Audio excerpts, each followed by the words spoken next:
हमारा टॉपिक है MTP amendment act या एमटीपी एक्ट 2020। जो एमटीपी एक्ट हुआ था, वो एमटीपी एक्ट जो था वो 1971 में आया था, लेकिन अमेंडमेंट जो एक्ट था वो आया था 2021 में। याद रखना इन दोनों का कंपेरिजन में अपने इंडिकेशंस क्या होता है। इसको देखो, पहला पर्पज होता है तो देखो प्रेगनेंसी कंटिन्यूशन जो होगा वो मदर की लाइफ को ग्रेव रिस्क में डाल दे, ग्रेव रिस्क के केस में, या फिर कोई फीटल एनामलीज हो, फीटल में कोई एनोमेलीज हो, या तीसरी कंडीशन में ह्यूमैनिटेरियन, यानी मतलब जैसे रेप के कारण बच्चा पैदा हो रहा है, रेप के कारण प्रेगनेंसी हो रही है तो, या कॉन्ट्रासेप्शन, ये जो कॉन्ट्रासेप्शन का जो फेलियर है वो इनका फेल हुआ गया। इन कंडीशंस में इनको हम देख लेते हैं। Therapeutic continuation of pregnancy, grave risk to mother life. अगर प्रेगनेंसी कंटिन्यू कर रहे हैं और मदर्स की लाइफ कोई भी रिस्क हो रहा है तो हम उसको क्या करेंगे, कंटिन्यू नहीं करेंगे, एमटीपी करवाएंगे। ठीक। यूजेनिक में क्या होता है, फिजिकल और मेंटल फिटल इफेक्ट आ रहे हैं तो यूजेनिक हो गई। और एनी जैसे मदर एक्सपोज होगी टॉर्च इन्फेक्शन से, टेराटोजेनिक एजेंट से। सोशल में क्या होगा, कॉन्ट्रासेप्शन का फेलियर होगा, सोशल में होता है कॉन्ट्रासेप्शन फेलियर। और रेप के कारण प्रेगनेंसी आ रही है तो ह्यूमैनिटेरियन के केस में हम क्या करेंगे, एमटीपी करवाएंगे। एमटीपी को बोलते हैं medical termination of pregnancy, termination of pregnancy, medical termination of pregnancy. ठीक है, इट इज कॉल्ड एमटीपी। अब गाइडलाइन क्या बोलते हैं एमटीपी की जो गाइडलाइन है उनको देखते हैं हम।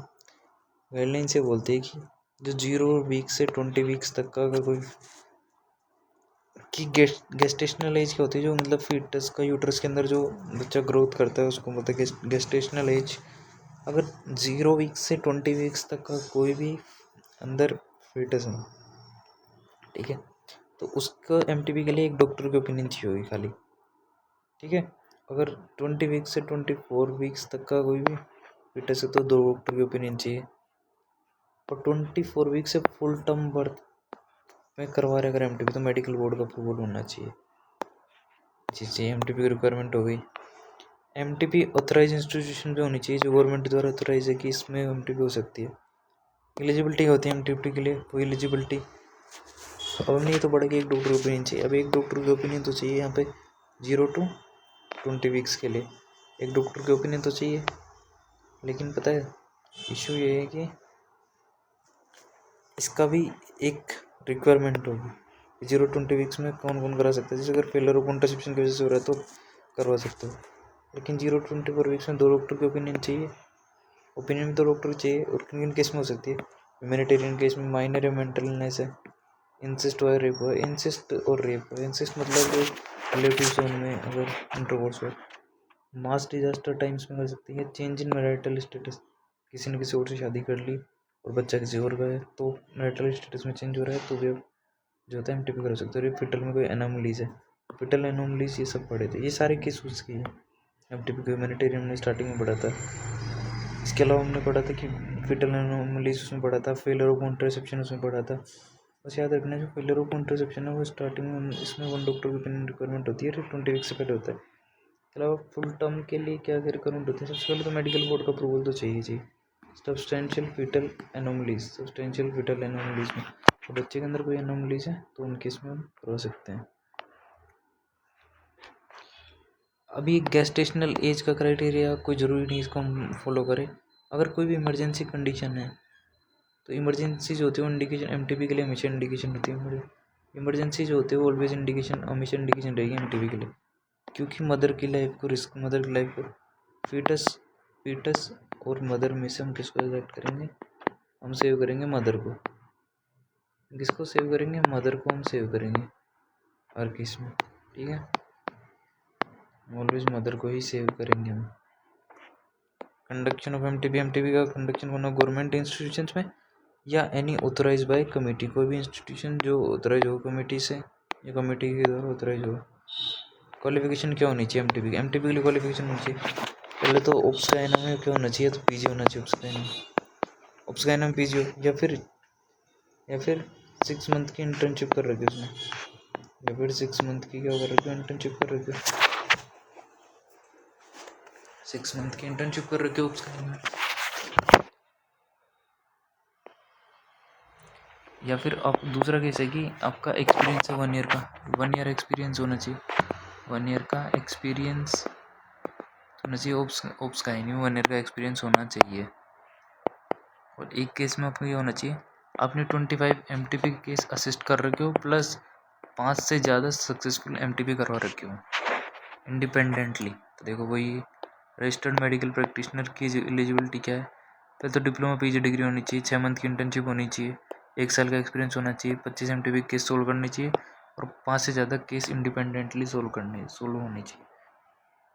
ये सब भी 12 वीक्स तक की MTP कर सकते हैं, केवल 12 वीक्स तक की MTP कर सकते हैं। वोल्यूशन of patient confidentiality in punishable. Confidentiality क्या होती है कि पेशेंट की जो भी आपको पेशेंट की के बारे में जो भी इन्फॉर्मेशन है उसको आपको लीक नहीं करनी। उसको अगर आप लीक करते हो तो क्या होगा, पनिशेबल होगा, ऑफेंस माना जाएगा। MTP के लिए कंसेंट। अब कंसेंट के केस में देखो तो मिनिमम एज की होती है कंसेंट के लिए, मिनिमम एज जो होती है वो 18 ईयर्स होती है कंसेंट लेने के लिए। माइनर्स के लिए जो होता है पेरेंट्स की या गार्डियंस की जो भी कंसेंट है वो रिक्वायर्ड होगी सीधी सी। हस्बैंड की कंसेंट रिक्वायर्ड नहीं होती है। अगर MTP मदर कराना चाहती है तो उसकी मदर की कंसेंट की रिक्वायर्ड, हस्बैंड की कंसेंट कोई रिक्वायरमेंट नहीं होती इसमें। आपको मेंटेनेंस क्या रखना होगा, जब कोई MTP कर रहा है तो उसको रिकॉर्ड का 5 साल का आपको मेंटेन रिकॉर्ड रखने होंगे और मंथली आपको CMO को रिपोर्ट करनी होगी, ठीक है।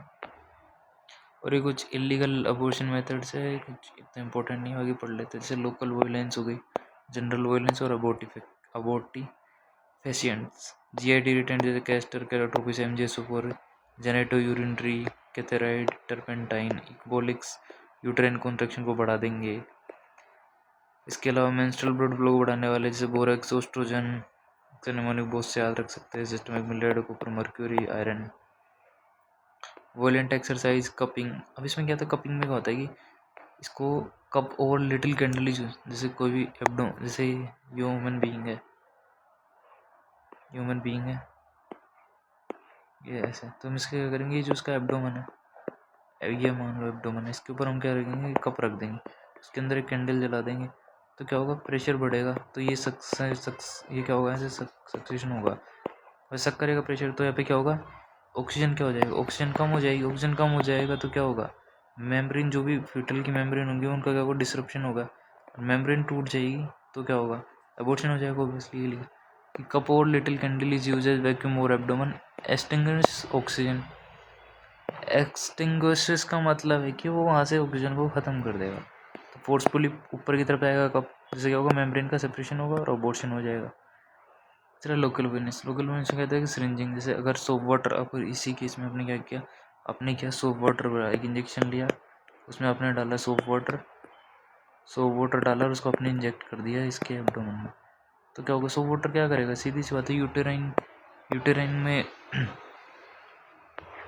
सोप वाटर क्या करेगा, आपके एमनियोटिक फ्लूइड में जाएगा, एमनियोटिक फ्लूइड से रिएक्शन करेगा और वहीं पे अबॉर्शन हो जाएगा, ठीक है।